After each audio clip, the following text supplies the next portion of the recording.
ficar com isso. Quais são os exemplos? Então a gente trouxe aqui primeiramente as frutas espalhadas, o dinheiro espalhado, o trigo, ou o doce de figo, ou os pães do padeiro. A Mishnah citou, tem que prestar atenção, a Mishnah citou o pão do padeiro, mais para que o pão de uma pessoa que faz em casa, isso não. Pão do padeiro. A seguinte Mishnah, a gente vai ver que o pão que a pessoa faz em casa, isso a pessoa não pode ficar com ela. Ela tem a obrigação de anunciar. Os peixes que estão amarrados no fio, pedaços de carne, lã e linho, isso tudo a pessoa pode ficar para ele. O que esses casos têm em comum? São casos que a gente vai ver no decorrer da Gemara. A Gemara vem explicar a Mishnah, como a gente falou anteriormente, que a Mishnah vem explicar melhor o que foi escrito na Mishnah, que a Mishnah está resumido. O que eles têm em comum, esses casos, que nenhuma dessas coisas tem um siman, tem um sinal. Tem um sinal que a gente, através desse sinal, a gente pode chegar a ver, isso realmente aqui pertence a fulano e não a ciclano. O fulano tem um sinal que ele pode dar. Coisas que não tem sinal, a gente vê então na Mishnah que a pessoa pode ficar para si mesma. Ou seja, a pessoa encontrou isso, ela não tem a obrigação de procurar o dono. E a pergunta é por quê? Se existe um dono, por que você não precisa procurar? Por que eu posso ficar? O que dá direito aqui a pessoa a pegar uma coisa que não tem sinal? A gente já explicou que uma coisa que não tem sinal, mas e daí? Mas aqui tem um dono, alguém perdeu isso. Por que então eu posso ficar para mim, se aqui tem um dono? Alguém perdeu isso. Até aqui foi Rabi Meir.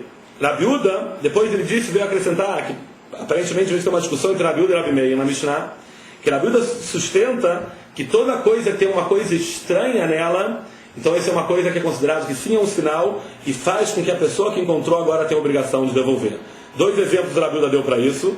Foi o doce de figo com um pedaço de cerâmica dentro, que é uma coisa estranha. Isso não tinha que estar fazendo lá um pedaço de cerâmica no doce. E consequentemente isso é uma coisa estranha, isso é uma mudança, isso é um sinal, e faz com que o que encontrou isso, a pessoa que encontrou tem a obrigação de devolver, tem a obrigação de anunciar. Outro exemplo que ele deu foi o pão com dinheiro dentro. E daqui mais, a gente vê então que o Rabi Meir discute com o Rabi Uda nesse ponto, e nós temos que entender qual é a discussão. Por que o Rabi Meir discute? Realmente é uma coisa estranha. Isso é um sinal. Isso é um sinal, então por que a gente não tem obrigação de devolver segundo o Rabi Meir? O Rabi Meir discute e fala que não, nesse caso também não precisa devolver. Aparentemente nesses casos o Rabi Meir sustenta que pode ficar para ele. E Rabi Shimon Elazar foi a última ideia da Mishnah. Ele traz a opinião dele em relação a um kli enfúria, um kli novo, não foi usado, que não tem obrigação de devolver. A Gemara vai explicar o que Rabi Shimon ben Elazar quer. Até aqui é a Mishnah. A Gemara começa explicando a Mishnah. Ela começa explicando o trecho de Matzah Perot Mefuzarim. A Mishnah citou no caso que a pessoa encontra frutas espalhadas, que era um dos exemplos, é o primeiro exemplo da Mishnah, que a pessoa pode ficar com ela. Ela pode pegar essas frutas para ela. Pergunta que Maravilha Kama. E quanto? Quanto? A fruta espalhada é bem generalizado o exemplo da Mishnah. Quanto é considerado espalhado? Quanto pode ser em quantidade? Quanta fruta está se tratando na Mishnah? E quanto também em relação à área? O que é considerado espalhado que a pessoa tem direito de ficar com essas frutas? Amar Rabi Yitzchak, disse o Rabi Yitzchak, Kav é uma medida daquela época, Ve'arba Amot. Arba Amot também é uma medida de área. Kav é uma medida em peso, volume. Kav em 4 Amot. 4 Amot é mais ou menos 2 metros. Kav em 4 Amot, Kav em 2 metros, é considerado o que? Frutas espalhadas, e você pode pegar. A Gemara vem discutir, vem analisar isso melhor, e ela pergunta aí, Dani, como é que se parece? O que é isso aqui? Kav. O que é essa medida de Kav em 4 Amot? E Derech Nefilá, se está se tratando aqui que é Derech Nefilá, você vê que as frutas caíram, a Filutuvanami, até mais também. Até mais do que? O que é a Filutuvanami? Até mais também. Fala o Rashi. A Filutuva Mikav, até mesmo mais do que Kav. E se é Derech Nefilá, até mesmo mais do que Kav também. De Keivandem Ben Siman e o Ishmeaesh, já que não tem sinal, você vê que as frutas estão caídas. O Rashi já fala que a pessoa desistiu. O Rashi já responde uma das perguntas que a gente perguntou na Mishnah, no final da aula da Mishnah.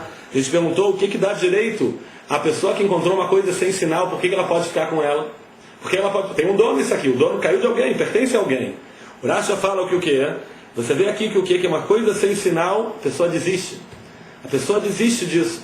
Ela já não tem mais uma relação de dono com essa coisa. e a desistência do dono, isso dá direito à pessoa que encontrou a pegar e ficar com isso. Mas pergunta a Guimará agora, como está se tratando esse caso da Mishnah?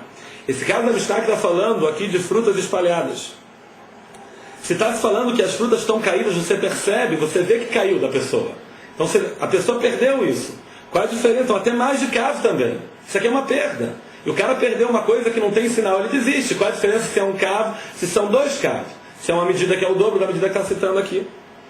Vei Derech Nuach, ela faz uma análise da Guimará e se é Derech Nuach, você vê que a pessoa colocou, se está tratando frutas que foram colocadas, afilo basem arinami, até menos do que isso também. Ou seja, até menos do que essa quantidade também o cara não perdeu. Se o cara colocou, se a pessoa colocou as frutas, está numa forma que está colocado, é óbvio que ele veio pegar depois.